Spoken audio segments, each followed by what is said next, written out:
Welcome to the Superintend Podcast. I'm Debbie Critchfield, Superintendent of Public Instruction. On this episode, we continue our work to highlight important issues in education, share success stories in our schools, and discuss some of our work at the Idaho Department of Education. Episodes are about 10 minutes long, so we call it the Superintend. Our guest today is Jeff Simmons. Jeff is the superintendent of the Idaho Digital Learning Academy, or as we call it in education circles, IDLA. Jeff's background includes teaching, curriculum development, and teacher mentoring.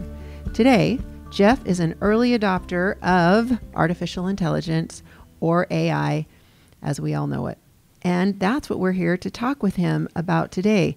Jeff, thanks for joining us on our podcast. Thanks for the invite. So I'm going to share with you all the things that I know about AI, and after that 30 seconds, then I'm going to turn it to you. But in all seriousness, I get asked about this quite a bit.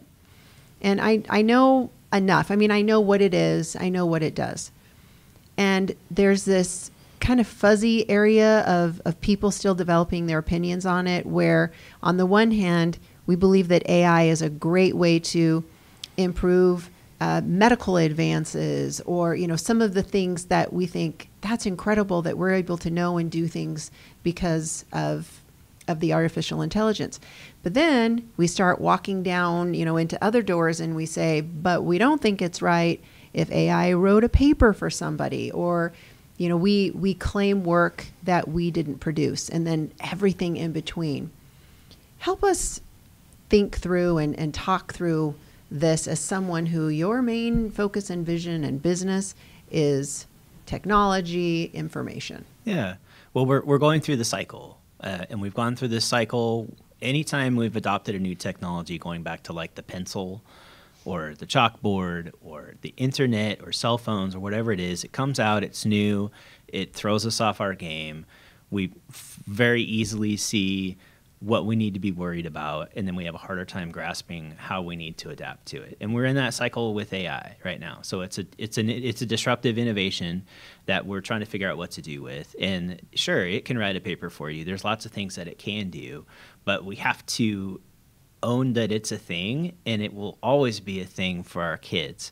So the pieces about it that give us angst, we need to find some peace with, because if we don't teach our kids how to use AI appropriately as part of the learning process, they won't learn how to do that as part of their workflow when they become a citizen working in our state. So it's important for us to embrace it and learn from it and show kids how they can embrace it and use it as a learning tool appropriately to prepare them for the workforce that they're going to be part of the rest of their lives. I appreciate that, and I think that's our goal as well, working with you and others on how to eliminate or reduce some of the anxiety around the unknown with technology. And as you've pointed out, throughout the recent years of advances, and we can't keep up, there's always that level of fear. And I don't remember the year, but I can specifically remember going into a store to upgrade or purchase a phone many years ago, and the salesperson showed me this phone where the keyboard would slide out so that you could do texting. And I clearly remember my husband, he won't appreciate me, sharing this at this point, saying, when are you ever going to text? Who are you going to text? And I clearly remember saying, well, I don't know, but maybe we'll find out that we want to text a lot.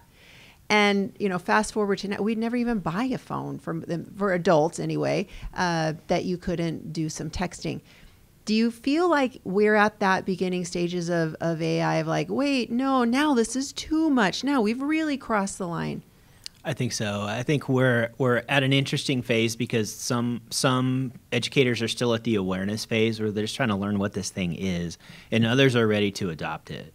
And so, yeah, it's exactly that. It's going to the store the first time, finding that smartphone or the keyboard, and then like, wow, what can I do with this? And I guess that's what I would encourage our educators to do, is just go try it. Like the boogeyman becomes less scary when you get to know him.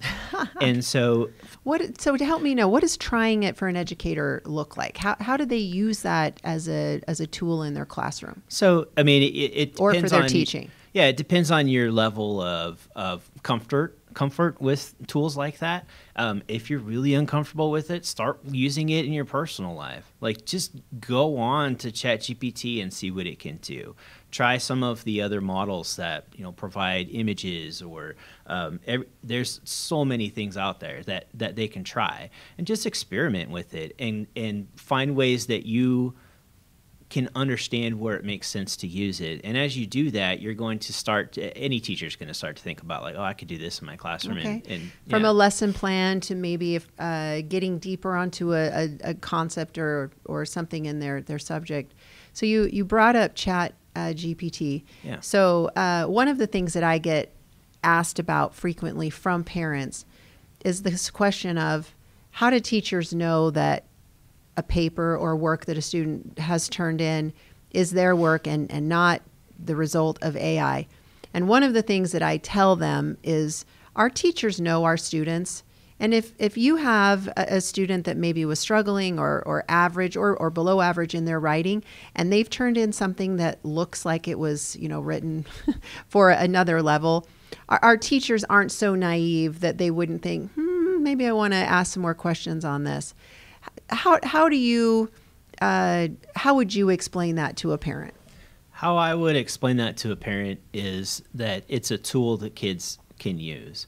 So when I was in 4th grade, I had to learn my multiplication tables. I didn't think I needed to learn how to do that, so I just refused to do that. And then in 5th grade, I found myself in the lower level math class learning how to memorize my multiplication table. And now I have a calculator. It's in my pocket. It's my phone. I use it all the time. And so, you know, did I need to learn that then? Yes. Do I need it now? No.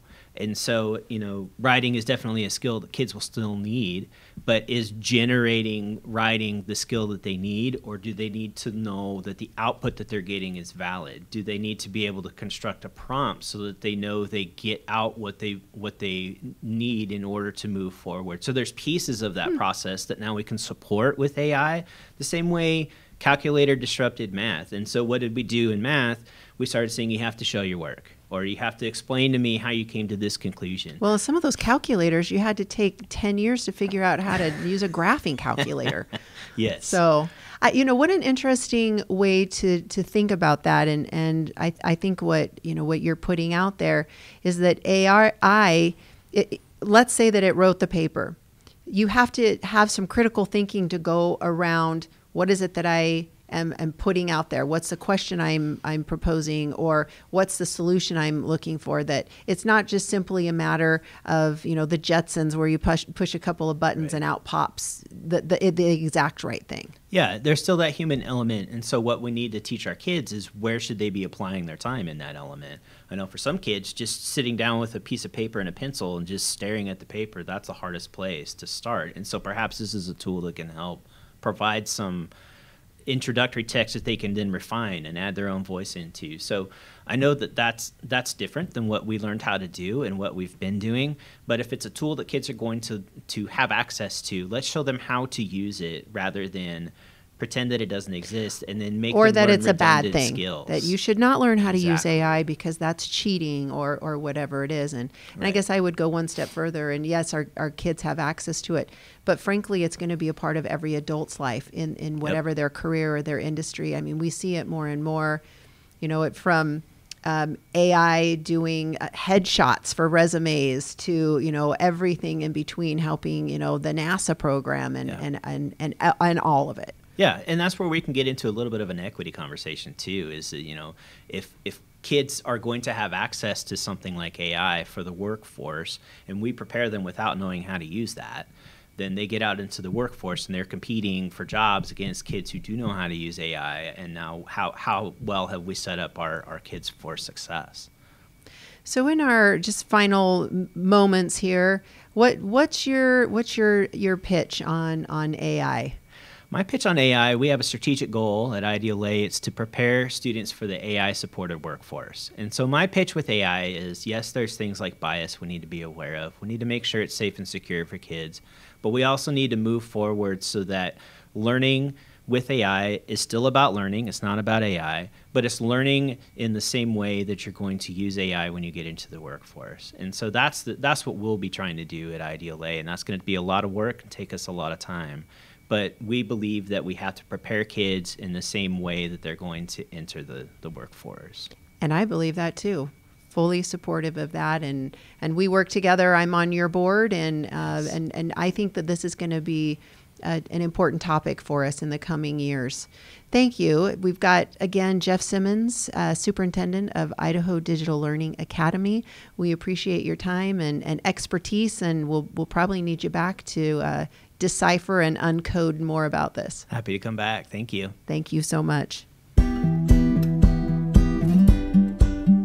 The Superintendent Podcast is produced by the Idaho Department of Education. Episodes are available on Apple Podcasts, Spotify, and Google Podcasts. They can also be streamed on YouTube and the department's website, sde.idaho.gov. I'm Superintendent Debbie Critchfield. Thanks for listening.